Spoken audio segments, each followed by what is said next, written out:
उत्तराखंड से एक बड़ी खबर सामने आ रही है। कांग्रेस के नेता हरक सिंह रावत की देहरादून से लेकर दिल्ली एनसीआर तक के 1 दर्जन ठिकानों पर प्रवर्तन निर्देशालय ईडी ने छापा मारा है। बताया जा रहा है ईडी ने ये कार्रवाई कॉर्बेट टाइगर रिजर्व में बड़ी संख्या में हुए पेड़ों के अवैध कटान और अवैध निर्माण के मामले को लेकर की है। हरक सिंह रावत के अलावा कुछ अन्य लोगों के यहाँ भी छापा पड़ा है। पिछले साल अगस्त में विजिलेंस विभाग ने भी रावत के खिलाफ कार्रवाई की थी। लोकसभा चुनाव से पहले ठीक ईडी की छापेमारी ने कांग्रेस के वरिष्ठ नेता हरक सिंह रावत की मुश्किलें बढ़ा दी है। इस प्रकरण में पिछले साल विजिलेंस ने इस मामले में एक डीएफओ को जेल भी भेजा था। तत्कालीन वन मंत्री हरक सिंह रावत और इस प्रकरण में संलिप्त कुछ फॉरेंसिक अधिकारियों के आवासों पर भी ईडी सर्च ऑपरेशन चला रही है। पूर्व मंत्री हरक सिंह रावत के दिल्ली में डिफेंस कॉलोनी स्थित आवास, कॉलेज और अन्य संस्थानों पर ईडी ने सुबह से ही डेरा जमाया हुआ है। आपको बता दें, हरक सिंह रावत कांग्रेस से पहले बीजेपी में थे। 2022 में पार्टी विरोधी गतिविधियों की वजह से उनको बीजेपी ने निकाल दिया था। पिछले विधानसभा चुनाव से पहले वो कांग्रेस में शामिल हो गए थे। इससे पहले उन्होंने 2016 में वरिष्ठ कांग्रेस नेता हरीश रावत के खिलाफ बगावत करते हुए बीजेपी का दामन थामा था। लेकिन 2022 से विधानसभा चुनाव से पहले हरक सिंह रावत के साथ उनकी बहू अनुकृति गोसाई भी कांग्रेस में शामिल हुई थी। उन्होंने कांग्रेस के लिए चुनाव में स्टार प्रचारक के रूप में काम किया। वर्ष 1991 में हरक सिंह रावत सबसे कम उम्र में मंत्री बने थे।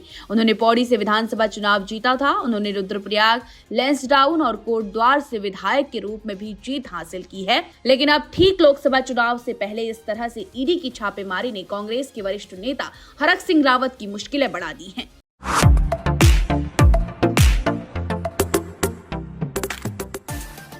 उत्तराखंड से एक बड़ी खबर सामने आ रही है। कांग्रेस के नेता हरक सिंह रावत की देहरादून से लेकर दिल्ली एनसीआर तक के 1 दर्जन ठिकानों पर प्रवर्तन निर्देशालय ईडी ने छापा मारा है। बताया जा रहा है ईडी ने ये कार्रवाई कॉर्बेट टाइगर रिजर्व में बड़ी संख्या में हुए पेड़ों के अवैध कटान और अवैध निर्माण के मामले को लेकर की है। हरक सिंह रावत के अलावा कुछ अन्य लोगों के यहाँ भी छापा पड़ा है। पिछले साल अगस्त में विजिलेंस विभाग ने भी रावत के खिलाफ कार्रवाई की थी।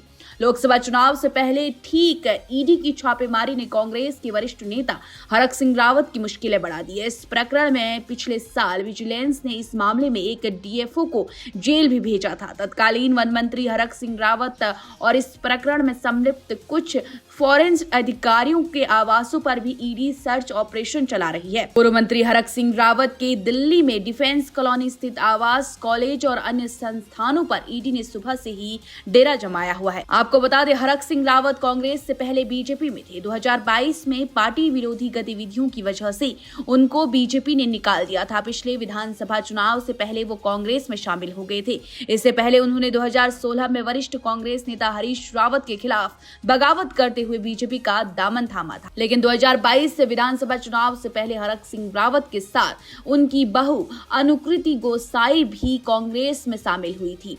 उन्होंने कांग्रेस के लिए चुनाव में स्टार प्रचारक के रूप में काम किया। वर्ष 1991 में हरक सिंह रावत सबसे कम उम्र में मंत्री बने थे। उन्होंने पौड़ी से विधानसभा चुनाव जीता था। उन्होंने रुद्रप्रयाग, लैंसडाउन और कोटद्वार से विधायक के रूप में भी जीत हासिल की है। लेकिन अब ठीक लोकसभा चुनाव से पहले इस तरह से ईडी की छापेमारी ने कांग्रेस के वरिष्ठ नेता हरक सिंह रावत की मुश्किलें बढ़ा दी हैं।